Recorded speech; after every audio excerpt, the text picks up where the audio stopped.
Selamat pagi. Untuk hari ini kita akan membahas tentang politik luar negeri Indonesia. Yang pertama itu kita akan berbicara tentang Indonesia dalam panggung dunia. Berbicara tentang Indonesia dalam panggung dunia, itu ada 3 poin pokok yang harus kita ketahui. Yang pertama adalah mengenai politik luar negeri. Apa aja yang harus kita ketahui? Nah, untuk membahas politik luar negeri ada beberapa poin yang harus kita pelajari. Yang pertama itu adalah kita akan berbicara mengenai pengertian dari politik luar negeri. Kemudian kita berbicara mengenai tujuan politik luar negeri Indonesia. Selanjutnya kita akan membahas tentang prinsip politik luar negeri. Selanjutnya kita akan membahas landasan politik luar negeri. Dan terakhir adalah arah kebijakan politik luar negeri. Poin yang kedua yang harus kita pelajari dalam materi ini adalah pelaksanaan politik luar negeri bebas aktif. Adapun yang harus kita kuasai atau yang harus kita ketahui dari materi ini adalah yang pertama, lahirnya politik bebas aktif. Kedua, politik luar negeri Indonesia pada masa demokrasi parlementer dan liberal. Ketiga, pada masa demokrasi terpimpin atau Orde Lama, zaman pemerintahan Soekarno. Keempat, masa Orde Baru, zaman pemerintahan Soeharto. Dan kelima, pada masa era reformasi, yaitu pemerintahan dimulai dari masa pemerintahan B.J. Habibie hingga pada pemerintahan Bapak Jokowi. Dan poin yang ketiga adalah kita akan berbicara tentang peran Indonesia dalam upaya menciptakan perdamaian dunia, di mana kita akan membahas tentang Konferensi Asia Afrika 1955. Kemudian kita akan berbicara tentang gerakan non-blok. Kemudian berbicara tentang misi pemeliharaan perdamaian Garuda. Dan terakhir adalah ASEAN. Yang pertama, kita akan membahas tentang politik luar negeri. Politik luar negeri itu adalah suatu kebijakan yang diambil oleh pemerintah dalam rangka hubungannya dengan dunia internasional dalam usaha mencapai tujuan nasional. Pada 2 September 1948, Muhammad Hatta menyampaikan pidatonya yang berjudul Mendayung di Antara Dua Karang di dalam sidang Badan Pekerja Komite Nasional Indonesia Pusat atau BPKNPI. Beliau menguatkan politik luar negeri Indonesia yang bebas aktif, di mana dalam menjalankan politik luar negerinya, Indonesia tidak hanya memihak, tetapi juga aktif dalam usaha memelihara perdamaian dan meredakan pertentangan yang ada di antara dua blok dengan cara bebas mengadakan hubungan kerjasama dengan semua negara atas dasar saling menghargai. Nah, pada tanggal 2 September 1948 itu, Muhammad Hatta menegaskan kembali bahwasanya Indonesia itu tidak akan berpihak dengan salah satu blok, tapi dia bersifat netral, dia bersifat aktif, akan melakukan kerjasama dengan semua negara dengan prinsip saling menghargai. Nah, selanjutnya, apa sih yang menjadi tujuan politik luar negeri Indonesia? Nah, tujuan politik luar negeri Indonesia tertuang dalam pembukaan Undang-Undang Dasar 1945 alinea keempat yang mengatakan bahwa melindungi segenap bangsa Indonesia dan seluruh tumpah darah Indonesia, dan untuk memajukan kesejahteraan umum, mencerdaskan kehidupan bangsa dan ikut melaksanakan ketertiban dunia yang berdasarkan perdamaian abadi dan keadilan sosial. Itulah tujuan bangsa Indonesia. Maka hubungannya dengan tujuan politik luar negeri Indonesia adalah: pertama, Indonesia mempertahankan kemerdekaan bangsa dan menjaga keselamatan negara. Kedua, memperoleh barang-barang dari luar untuk memperbesar kemakmuran rakyat apabila barang-barang itu tidak atau belum dapat dihasilkan sendiri. Yang ketiga, meningkatkan perdamaian internasional, karena hanya dalam keadaan damai Indonesia dapat membangun dan syarat yang diperlukan untuk memperbesar kemakmuran rakyat. Dan yang keempat adalah meningkatkan persaudaraan segala bangsa sebagai cita-cita yang tersimpul dalam Pancasila dasar dan falsafah negara Indonesia. Selanjutnya, selain tujuannya, dia juga memiliki landasan. Politik luar negeri Indonesia itu yang bebas aktif memiliki landasan, baik landasan ideal maupun landasan konstitusional. Landasan idealnya adalah Pancasila yang merupakan dasar negara Indonesia, di mana nilai-nilai yang terkandung dalam Pancasila inilah yang dijadikan sebagai pedoman pijakan dalam melaksanakan politik luar negeri Indonesia. Sedangkan landasan konstitusionalnya adalah terdapat dalam pembukaan Undang-Undang Dasar 1945 alinea pertama dan keempat, dan tujuan politik luar negeri bebas aktif bangsa Indonesia tercantum dalam pembukaan Undang-Undang Dasar 1945 alinea keempat. Selanjutnya, landasan operasional. Adapun landasan operasional politik luar negeri Indonesia bebas aktif pada masa Orde Lama dinyatakan melalui maklumat pemerintah tanggal 1 November 1945 yang isinya adalah: pertama, politik damai dan hidup berdampingan secara damai. Kedua, tidak campur tangan dalam urusan dalam negeri negara lain. Ketiga, politik bertetangga baik dan kerjasama dengan semua negara di bidang ekonomi, politik, dan lain-lain, serta selalu mengacu pada piagam PBB dalam melakukan hubungan dengan negara lain.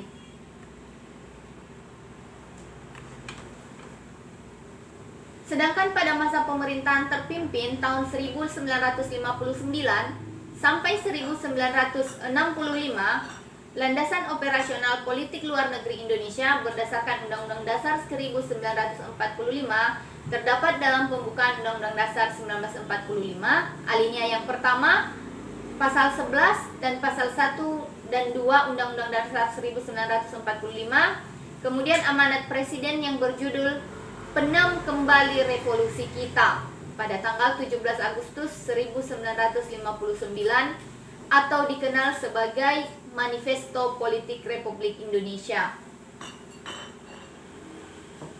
Selanjutnya, pada masa Orde Baru keluarlah landasan operasional politik luar negeri Indonesia. Yang pertama adalah TAP MPR nomor 12 garing MPRS garing 1966 tanggal 5 Juli 1966. Kedua, ketetapan MPR tanggal 22 Maret 1973. Pasca Orde Baru atau dikenal dengan periode reformasi yang dimulai dari masa pemerintahan B.J. Habibie, secara substansif, landasan operasional politik luar negeri Indonesia dapat dilihat melalui TAP MPR nomor 4 garing MPR garing 1999 tanggal 19 Oktober tentang GBHN dalam rangka mewujudkan tujuan nasional periode 1999 sampai 2004. Selanjutnya, ketetapan ini juga menetapkan sasaran yang harus dicapai dalam pelaksanaan politik dan hubungan luar negeri, yaitu pertama, menegaskan kembali pelaksanaan politik bebas dan aktif menuju pencapaian tujuan nasional. Kedua, ikut dalam perjanjian internasional dan meningkatkan kerjasama untuk kepentingan rakyat Indonesia. Ketiga, memperbaiki performa penampilan diplomat Indonesia dalam rangka suksesnya pelaksanaan diplomasi proaktif di semua bidang. Keempat, meningkatkan kualitas diplomasi dalam rangka mencapai pemulihan ekonomi yang cepat melalui intensifikasi kerjasama regional dan internasional. Yang kelima, mengintensifkan kesiapan Indonesia memasuki era perdagangan bebas.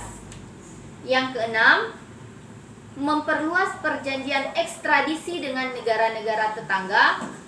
Yang ketujuh, mengintensifkan kerjasama dengan negara-negara tetangga dalam kerangka ASEAN dengan tujuan memelihara stabilitas dan kemakmuran di wilayah Asia Tenggara.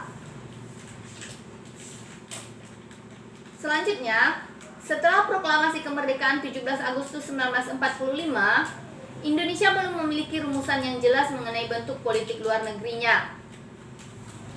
Dalam perang dingin yang sedang berkecamuk, Indonesia memilih sikap tidak memihak kepada salah satu blok yang ada, baik blok barat maupun blok timur.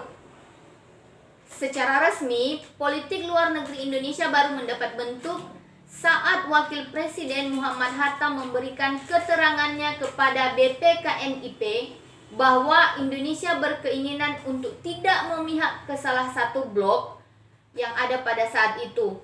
Bahkan bercita-cita menciptakan perdamaian dunia dengan meminimalkan dan meredakan perang dingin dengan cara bersahabat dengan semua negara. Sikap inilah yang kemudian menjadi dasar politik luar negeri Indonesia yang disebut bebas aktif. Aktif dalam usaha memelihara dan meredakan pertentangan yang ada di antara kedua blok, dan cara bebas mengadakan persahabatan dengan semua negara dengan prinsip saling menghargai.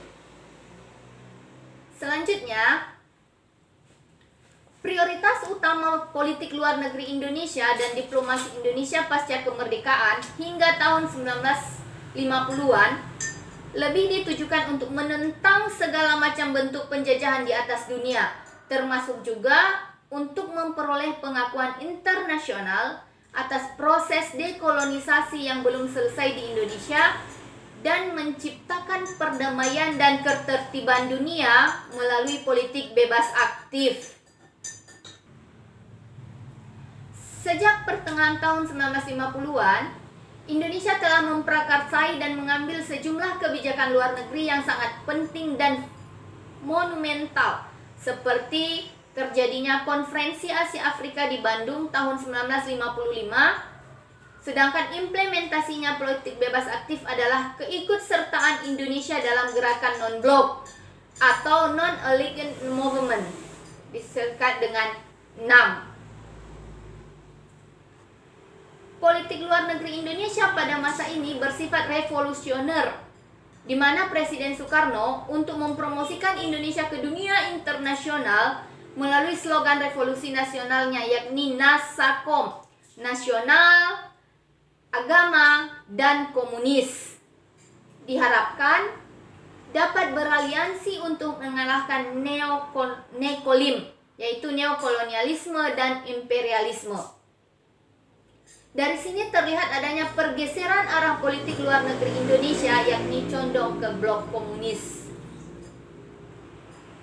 Presiden Soekarno memperkenalkan doktrin politik baru berkaitan dengan sikap konfrontasi penuhnya terhadap imperialisme dan kolonialisme, yaitu Oldevos dan Nevos. Kemudian muncul istilah politik mercusuar, bahwa Indonesia merupakan mercusuar yang mampu menerangi bagi Nevos di seluruh dunia. Terlihat dari pembentukan poros Jakarta-Peking yang membuat Indonesia semakin dekat dengan negara sosialis dan komunis.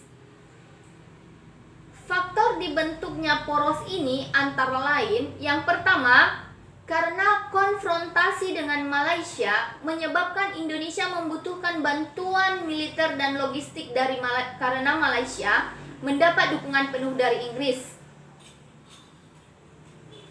Politik luar negeri pada masa demokrasi terpimpin juga ditandai dengan usaha keras Presiden Soekarno membuat Indonesia semakin dikenal dunia internasional melalui beragam konferensi internasional yang diikuti. Soekarno dengan gencar melakukan politik luar negeri aktif, namun tidak diimbangi dengan kondisi perekonomian dalam negeri yang pada kenyataannya masih morat-marit, masih terjadi inflasi yang luar biasa sangat tinggi. Hal inilah yang pada akhirnya menjadi salah satu penyebab krisis politik dan ekonomi Indonesia pada masa pemerintahan demokrasi terpimpin. Selanjutnya, pada masa awal Orde Baru, terjadi lagi pola perubahan hubungan luar negeri Indonesia di segala bidang. Pada masa pemerintahan Soeharto, Indonesia itu lebih fokus pada membangun sektor ekonomi.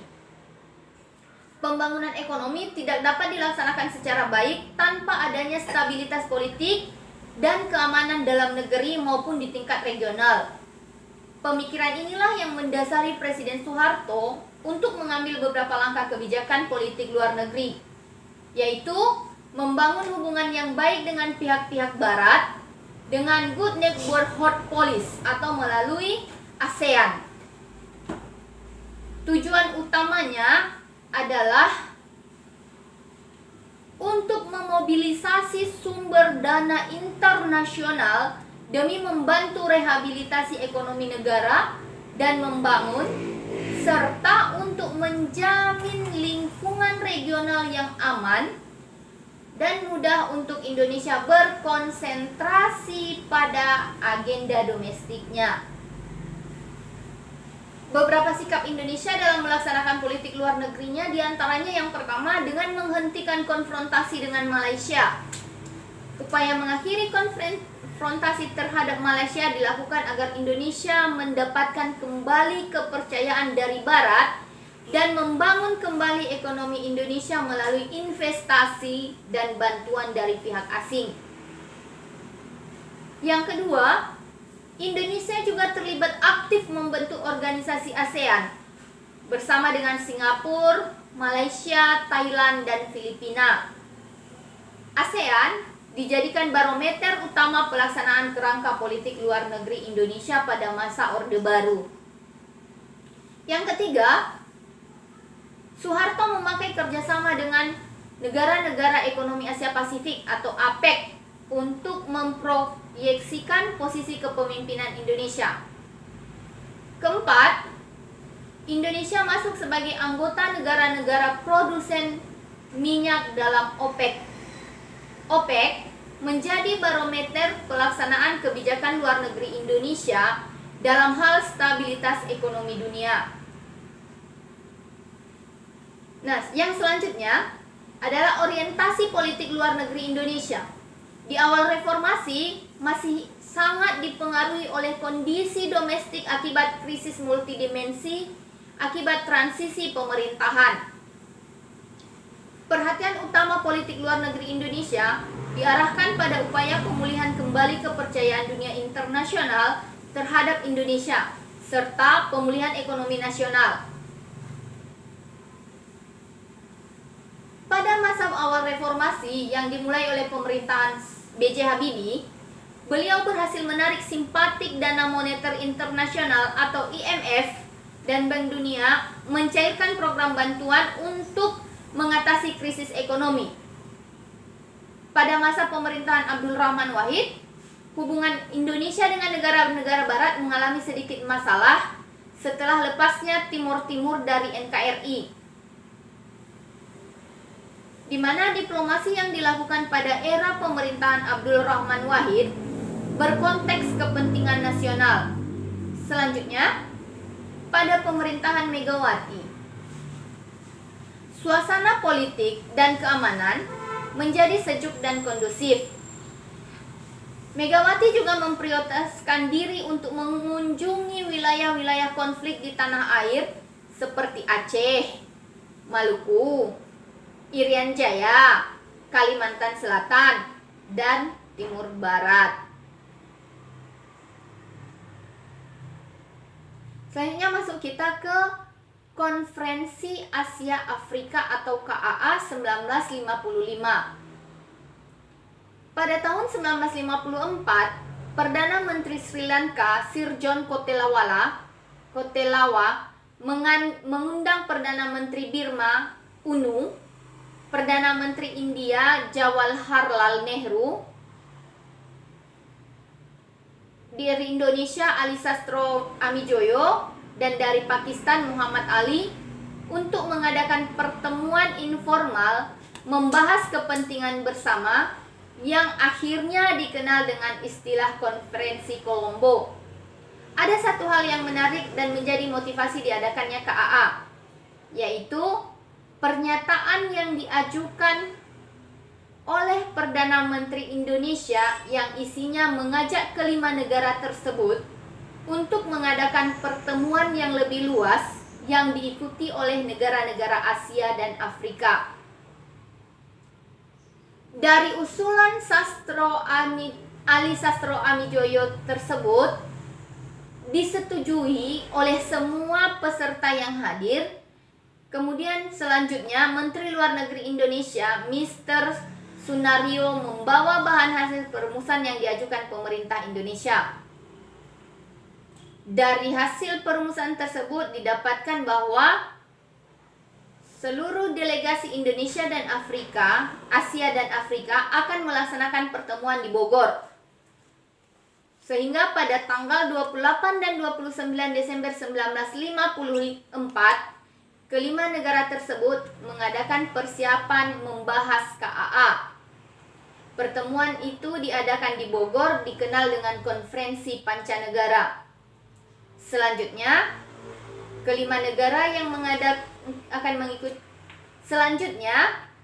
negara tersebut menjadi penyelenggara sekaligus sponsor untuk mengundang 25 negara yang akan mengikuti KAA.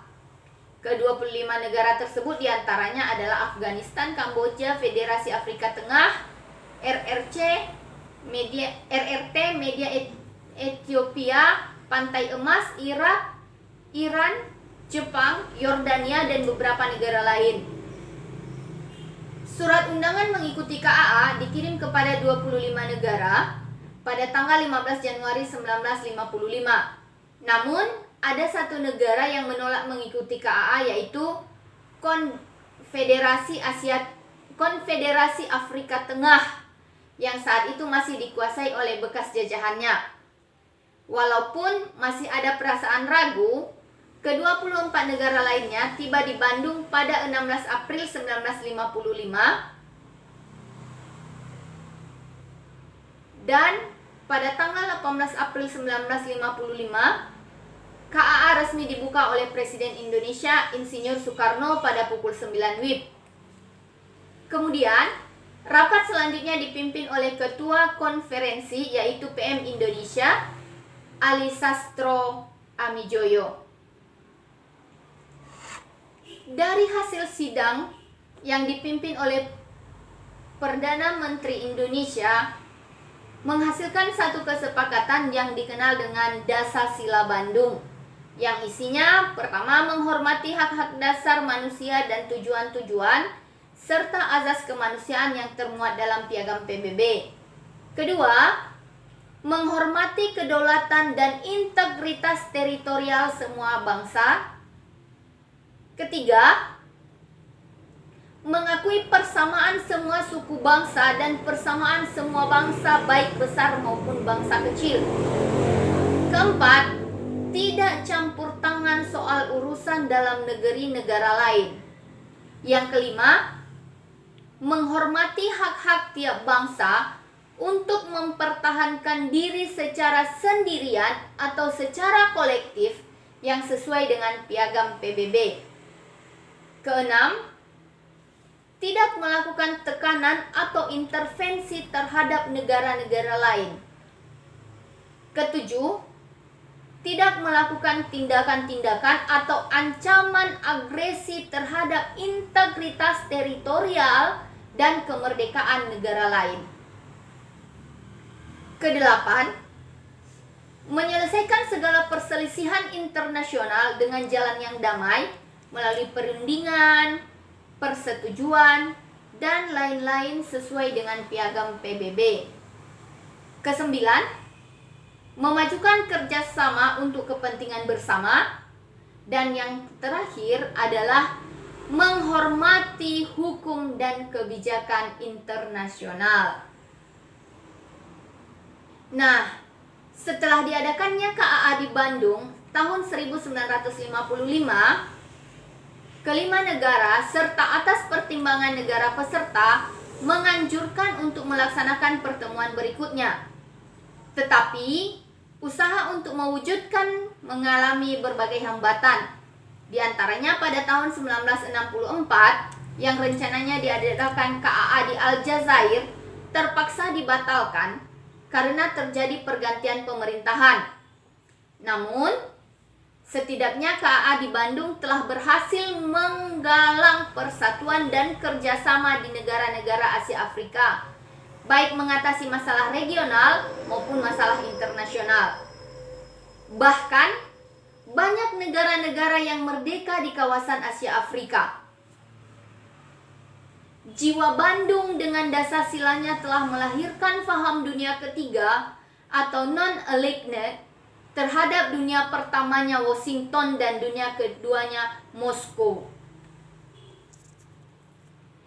Nah, sampai di sini dulu pemaparan materi kita. Semoga membawa berkah, menambah wawasan kita dan bermanfaat bagi kita semua. Demikian dan saya ucapkan terima kasih. Assalamualaikum warahmatullahi wabarakatuh.